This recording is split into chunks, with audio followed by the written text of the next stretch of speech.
Similarly, if the digital substructure of PLM information is available, then this digital manufacturing, or what we were talking of, the virtual product development, can tap into variety of different areas to replace this what the time we were talking that it will get be absorbed in the manufacturing of the first product, the energy, the material, information, everything. Means virtually, by adopting this virtual manufacturing, we can make it all these things into reality. Means we were discussing about the various tools we use. I think you can recall that from I was trying to give you the example what you learn in the engineering, starting from the first year engineering drawing, and the second year you go for the CAMD, that is computer aided machine drawing. Means there you make the 3D components and you assemble it. You have done everything. Then you go for this SimLab, ANSYS lab, everything. Similarly, by adopting this digital virtual manufacturing, we can check everything. Even we can make a product which will actually be the real one. Similarly, we can do all those things and we can check it, we can re-verify it, we can ensure it can be manufactured without any defect, and we can go for this. Means there again you can see in the chart, process planning and reuse, machine tool and fixture development and process. Means all these things can be done in the, okay, will come this. See, I think you can recall the M code, G codes you used in the lab, where you will be running the machining process of the given model. Means similarly, you can adopt this for any type of component. You can make it there. I think you are just making it for the turning components. It can be done like machine tool and fixture development and the process. Everything can be simulated before you take up for the actual production. Then robotics and PLC simulation. See, you know, nowadays most of the companies, they are using lot of robots for, you have heard the word like pick and place robots, transport robots, like that. Many robots are there. Means there you will be using, so that the robot will take up this, it will assemble that, it will put the nuts, bolts, everything, it will stick on. Like that you can go through various videos released by various automobile companies. Means like that they will be doing. And simulation, programming, everything can be done. And ergonomics and factory flow simulation, like means from the where the raw material enters the factory gates, premises, from there how this material will underflow in the particular path, and it will be go through the changes, or it will be the part of the new product, or it will get assembled. Again, it depends upon the type of product, and it will come out as a finished product. Number of raw materials will go, number of components as a raw material or just a raw material, anything can get in, and it will be coming out as a finished product or a assembled product. Means factory flow simulation can also be done. The next stage is we were discussing about the first one. The next stage is ramp up. We are with the second stage of the ramp up. See, we know many times what we do theoretically, and when we try to do it practically, it doesn't suit, because we assume many things, even we dream of many things. We can take various examples. See, even like when we study, the subject is very easy, but when we go for the examination, that is university examination, the questions are totally different, and we come out complaining that it is the out of syllabus. Similarly, here also, whatever we might have done in the first stage of the all these things like process planning, machine tool fixture development, everything, we might have even planned everything properly till the factory flow simulation. This is theoretical, that is in the planning stage. But when it takes up for the actual production, it will be, at least some difference will be there. We experience the real problem only when we take up for the actual production. See, we will take one more example, like what we initially assume, we never assume that the tool will break. All of you have done this machine shop, right? The single point cutting tool. Do we ever assume that the tool will break? No, but sometimes the tool will break because of various reasons. Similarly also, when we go through this stage, we never consider about the tool break. Similarly, for many things, we will not be assuming that this problem will happen. But when we actually go with for the manufacturing, surely there will be some or the other problem will be there, which is unexpected. But still, what happens going through all these things, the time required or the problems what we face from year to year can be minimized, and it can be effectively utilized by this virtual simulation of virtual planning or virtual product development. This can be done. See, in the ramp up period, we go through this virtual learning curve and the engineering change order. We use the word ECO simulation, engineering change order simulation and implementation. This we will go through that. See, and you can see that the virtual learning curve, if I try to show you, the virtual learning curve will look like this. See, I agree the image is not that much clarity, but you can see on the left hand side, as we can see that the learning level on this side, and this shows the time or number of components that have been produced. See, as the number of components increases, we produce, the learning will also reduce. Means, don't take it in a other way.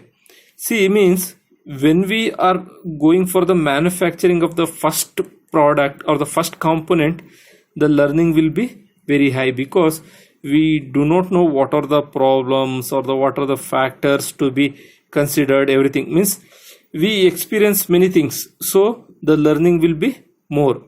But when we go for the second product, whatever we have learned in the first product, we have already learned, that will not be there. Similarly, like 1x, 2x, 3x, as we go along with the number of components or the number of products, the learning means we address all the problems or difficulties or the improvements, what has to be done, everything we will understand, means we will learn and we will make it. So the changes or the whatever is there, means from the engineering stage to the manufacturing to the release of the final product or the component to the market, means that rectification or the correction work we will be doing with the increase in the number of components.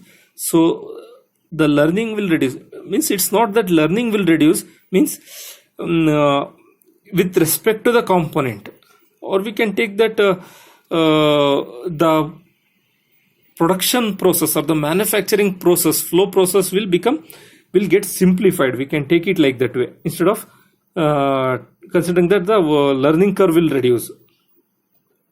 And also, I was trying to tell you that the huge amount of time will be wasted while manufacturing the first product, and means now we can understand this with respect to that point of view. Means when you are producing the first product or the component, means the time required will be more, because you need to set up the manufacturing facilities. And see, I will take one more example. You have done this machine shop lab.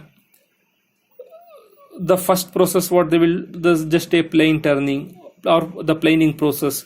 Then you will go for parting process. Then you go for thread cutting. Like that, you will be going for various process. You won't hold the tool or the same tool in the same way. Means based on the process, you may change the tool, or you may change the angle of tool, or you may change the movement of the apron. All those things you will be changing. Means when we go for the first manufacturing, you need to think, analyze and continue with the work, because it's the first one. You want the actual product, so you'll be doing that, because you cannot continue keeping on experimenting with each and every component. So the time will be wasted, because you need to learn the process or the flow by which the approach you need to take up. But as you continue with the product, it becomes a habit for you. It becomes a regular process, or the flow process, means the learning, the need to learn will reduce. Means this shows the virtual learning curve. Not the learning will not reduce. The need to learn for the same process will reduce. Means the time wasted for the production of the will keep on reducing as you go along with the more number of components. See, anyhow, we are with this virtual product development or the digital manufacturing. The main aim of this is to reduce the wasted time. What we are wasting it here, all this can be reduced, because we were doing this lab, G code, M code. What is the name of that lab? Sim lab. Yes, there, by doing all this process, we can easily understand what happens. Means it's like something you can easily understand pre-project, and you can take necessary corrective actions so that you can reduce the time wasted in the actual manufacturing of the product or the job. Means you can reduce the time wasted, energy, resources, everything can be reduced by this virtual product development. See, once again, once the simulation gives you the result, that is what you do it in the your sim lab, that is G code, M code. Similarly, you will be doing for all the process in the manufacturing environment. Once the simulations give the required results, even after the analysis, everything, once you are satisfied, means now you can download this directly with all the coding, everything, instructions, everything can be directly downloaded to the computers controlling the actual equipment. Means in the factory flow, everything like a development machine tool in the factory flow, you can download this total flow process, and you can make this factory, that is production environment machines, to work as per the instructions what you try to do it in the simulation. I've just taken the example of M code, G code and the ANSYS lab, like that. Means all those things can be downloaded. See, the suitable interface will be there, again based on for the modeling you may use different softwares. Means for the manufacturing your robots, the suitable interface will be there, or they will be doing with the particular modeling tool only, like that it will be there. And then we go to the next stage, that is the stage number 3, manufacturing the rest. See here, I will tell you, the digital manufacturing plays a very critical and important role in the manufacturing of the first product, and attempts to eliminate the need or necessity for the manufacturing ramp up. Means once, I think you try to recall what we are discussing from the beginning. I was telling that we need to go through all these things, then we need to extend or expand the manufacturing capability for the more number of products, then we will be going for the manufacturing. But with this virtual, we are sure that it is perfect, and we can do, and we can reduce. I'm not saying that completely eliminate, we use the word elimination, but we can appreciably reduce the time wasted, energy, resources, manpower, material, everything can be reduced appreciably. Even the time is the main component. Means again it becomes more effective. Then we go for the, see, in the manufacturing, it is actually, if you look detailedly, and we can actually compare and produce the products more faster, and we can capture the information about the actual production for use in other stages of the product life cycle. it will be more beneficial. So now we will take a break and we'll continue the discussion of the next topic in the next one. Okay, thank you.